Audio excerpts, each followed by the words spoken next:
Courageous on Watch Kansas, and I have with me today Terry Rogers, who is kind of like, a fixture on Be Courageous because she's here all the time, which is really awesome. Well, you keep inviting me. She's a really good friend, and I do. Yeah, you keep inviting me, and it's always fun. It is. It's you fun. do such a good job. Well, thank you, Tony. You do kind too. of work. Mutual admiration out here. Okay. All right. Who have we got with us We today? have David Copeland from Convention of States. I'm having trouble speaking today, so just bear with me on that. It's not them, it's me, but we're going to go ahead and go forward with this. We're glad you're here. Understand there's a lot of exciting things happening, and we want to know about it. Well, thanks, Tony and Terry. It's great to be here with you. Convention of States Action is a grassroots organization. We live and thrive on seeing the grassroots stand up and show up and speak up, and that's what we try to do. That's our mission. Of course, we're involved with trying to call an Article 5 convention to have a meeting of the states to propose amendments to the Constitution that are badly needed. Our real mission is to get people excited about that, because none of us, now Tony, you could have at one time and did vote for us when you were in the House, You bet. Kansas House, but it's something that the legislatures have to do. It's not our role. We can't cast one vote in the legislature, but when the grassroots stands up together and lets their voices be heard, that this is an important thing for the country, this is an important thing for them and their family, then the legislators hear that, and they propose the correct legislation, and it moves forward. And it's moved forward in 15 states right now, and we need 34 to have a convention. Okay. But we're up to 15. We're very active. We're in 20 states right now with active legislation, including Kansas. It's in the Senate. It's in the Fed and State Committee in the Senate. And we still have another year left even after this veto session that's coming up. There's a year left to get through the Senate and then through the House. And so what we're trying to do is raise awareness that it's there. And the way things are going in the country, we've seen thousands of people stand up in Kansas in the last 3 months, 4 months. It's true. This is what I wanted to ask you, and for those that don't know what the Convention of States are, by this time you would think the majority of people would understand and know, but knowing that people don't necessarily pay attention all the time, nor bother to do a lot of research, and I know you're reaching people, kind of explain the why. You're talking about people need to get excited about this. This is something that at the grassroots level we need to do. Why? Well, when the founders wrote the Constitution, they realized that they were putting a tremendous amount of power in a legislative body, into the government. That was the whole purpose of the Constitution, was to give power to the government to do things on behalf of the nation, of the people. But they realized, given the fallen state of man, that with all that power over a long enough period of time, things could come off the rails. And that's happened over the last 230 years. We've seen our government grow much greater, has much more power than it was intended to have. That's right. They started out with them having limited power. Very limited power, and now that power has grown. And currently, with the current administration, we're seeing an even greater reach of power to take away not only the executive branch is taken from the legislative, but the entire government is taken away from the people and from the states. And we're seeing that with land grabs. Recently, President Biden came out with the 30-30 initiative, where he wants 30% of the land mass of this country to be in conservation. Yeah, it's 30 by 30, right? 30 by 30. And basically, you have private landowners that are losing their land. It goes into conservancy, and they don't have permission to build fences, improve roads. Basically, their land is not their land anymore. So with the Convention of States, in that situation alone, you have individuals, like you're saying, that have lost land and lost property. What will that do for them? What will the outcome of a convention of states do for the people? Our platform has 3 areas, and one of them is reducing the power and jurisdiction of the federal government. We want to limit the ability of the federal government to reach out and take private land and put it into conservancy and take it away the authority from the private owners. That is a violation of the Bill of Rights. Yeah. Seizing private property. So can I interrupt? Because if you could kind of take us back a little bit. So let's just say that you get the 34 states. Yeah. And now what happens then? You choose a location, you set up a convention. Who would the delegates be? Would each state choose, would you call them delegates? Would there be 1, 5? How would this work? I think they would be called commissioners. They could be called delegates. Okay. Would say commissioners because a commissioner has a commission. Okay. And as the convention is called, each state legislature would select their commissioners and give them a commission. Say, we're sending you there to limit federal spending, taxing, and borrowing. We're authorizing you to do that. And maybe they give them some tighter limits, but say, Okay. You're going there with that commission to do that, as well as to, we'd like you to look at a term limit amendment. So each state, I'm sorry, go ahead. No, I was just going to say, you get the 34 states. We get the 34 states that, that's what's needed. There's still another step because Congress has to recognize. Well, right? the Constitution gives Congress an administrative mission. All they can do is call. Congress shall call the convention. They don't have they don't have any options on this. They shall, when it's 34, when the clerk of the House gets 34 applications coming from 34 secretaries of state, Okay. then he shall tell the speaker we're calling a convention, and it is a ministerial function basically to say, okay, we've got 34, we're going to have a convention. He would probably, the speaker would probably have some communication with the states, and they would determine a place and the time, and then say, go. And who would lead the convention? Would the states decide on a person to? Well, Georgia was the first of the states, and so I think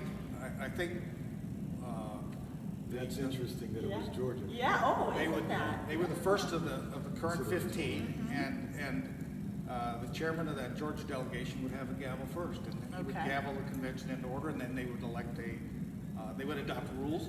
Okay. And maybe a list of issues, because Well- each of the states would be sending in different issues that the commissioners had commissioned to. Well, basically, they would all be based on the three. Same three. The three. of the Those platform. same 3? Okay. Yes, they would I mean, all that be the has same. that has to Yeah. be the agreement. Of Right. some You're sort, not gonna right? you're not gonna aggregate our convention of states with what's going on to overturn Citizens United, the Wolf Pack. That's in Article 5. There is a U.S. term limits that is they have a term limit amendment that they want to have. There is one for balanced budget amendment, which is old and it's passed by the Kansas legislature and it's sitting there right now. They have less than 30 states, but those would not be aggregated. They're going to receive applications with 1, 2, 3, the same Got it. identical platform, Got it. Okay. and that's the 34 that will be counted. So the one elephant in the room of sorts is this idea of there being a runaway convention. It's something that I've heard when we were in the House, when I was in the House. It's something that gets played out. I was listening to a national radio talk show host proclaim that very thing as to why they would not support a convention of states. So could you address that for me? Sure. The primary protection from the runaway convention is that when the convention sits, the Constitution is still there. Nothing's changed. Just like the original Philadelphia Convention, the Articles of Confederation were there. They were not amended. At the end of the Philadelphia Convention, the Articles of Confederation were still there. Okay, there was no runaway convention in 1787. There would be no runaway convention in 2023. It's 22. So why is that always the issue, it seems to be? What do you think is causing that? Because you can refute that like you just did and say, hey, it will not happen because these parameters are in place, the Constitution is still in place, but you still have people on that side saying no way, no how because of that. Well, I think you have to go back to one of the most infamous objectors to having a convention was Chief Justice of the Supreme Court, Barton, and he sent a letter to Phyllis Schlafly of the Eagle Forum back in 1974 when there was a movement to have an Article 5 convention to have a right to life amendment. And of course, that's something that you would think Phyllis Schlafly and the Eagle Forum would be okay with. But she wrote, the Chief Justice of the Supreme Court, he wrote her a long letter. And in that, he listed that we've never had one of these and you could have a runaway convention. Okay, that was his court that gave us Roe v. Wade. In fact, he was on the majority opinion. All right? He was protecting his ruling, his decision. But out of that came this so-called fear of the runaway convention. And they claimed that the 1787 convention was runaway, but it's not. You can look at the historical record. When they came out of that convention, they say, well, they changed the rules they changed the ratification procedure. No, the Articles of Confederation required unanimous approval of any amendment. Well, there was no amendment clause, but it had to be unanimous. The 13 states had to be unanimous. So the 1787 convention came out and said, we propose this new document, this new charter for our government. And 13 states agreed to it. They agreed to accept, first thing they agreed to accept was a lower level for ratification from 13 to 9. But 13 states said, yes, we accept, we amend the Articles of Confederation, and we go with 9 instead of 13.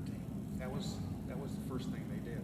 And then they ratified the Constitution with 9 states, and eventually 13. Right. So there was no runaway, and there wouldn't be a runaway here because we have the same requirement of 3/4 of the states now, and that would take 38. So anything that came out of the convention, the Constitution would still be the same. Each and every single amendment would have to be ratified by 38 states. 38 states. That means only 13 states can say no. So in light of recent activity in our country, are you seeing more interest in your group? It's blowing up. Is it really? We've I'd say November there was a shock effect. People didn't know what they were going to do. As we got closer to Christmas, people started getting their legs under them. They still didn't know what was going to happen. But after, say, the middle of January, we have had record months of petition signatures, not just in Kansas, but across the country. Wow. And people are going from this idea that, number one, they had never heard of it before. Number two, they have no hope now. After the election, they have no hope. And then somebody will say, well, have you heard about convention states? Like a radio program or a TV program. Sure. And then they go online, they sign a petition. We're having events. We were laughing because a few years ago, getting volunteers to do an event like the Leavenworth County Fair was like pulling teeth. Now, we've got a waiting list. Oh my gosh, David, wow. That's awesome. I mean, people are signing up, and they're not signing up to forget it. They're signing up to be active. They're engaged. That is They awesome. realize that this is what they have left. So when you're saying people are signing up, and as we close, where can people do that? Can you tell us? Conventionestates.com is our website. You go into that and you put your name. Your street address will identify who your legislators are, Okay. and your legislators get the petition. Your state senator and your state representative. I'm sure you got a few. And then you'll get a call from one of our volunteers, and they'll ask you how you want to be more involved. That sounds easy. And people are getting involved. That is fantastic, Yeah. and it's great to see the numbers growing in light of the fact of what we've gone through over the last year or so. So that's encouraging. So Convention of States, sign up, sign the petition, get involved, check it out, get the information. Don't just believe what someone says, and check it out for yourself. So David Copeland, thank you for being here. Thank you, Tony. I really appreciate you. Thank you, Terry. Being Good a to part. see And until next time, be courageous.